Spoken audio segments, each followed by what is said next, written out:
Mléko, z kterého ti nebude zle.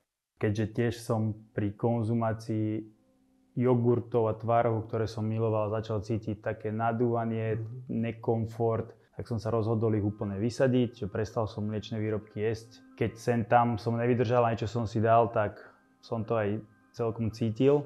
OK, skúsime si kúpiť kravu, budeme ju krmiť nekonvenčným spôsobom, čiže nejakým senom, bude sa pásť, tak jak to robili niekedy naši starí rodičia, a skúsime mlieko od takejto kravy.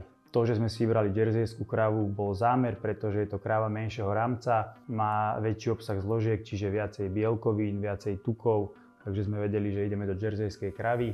Mali sme doma kravu.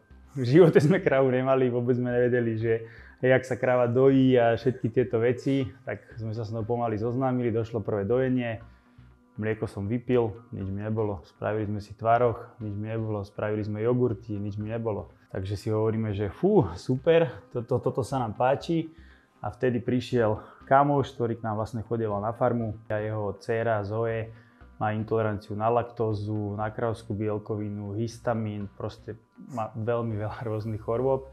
Do pol decaku v bare sa dala 0,4 mlieka a Zoe nič. Potom vypila 2 deci, nič.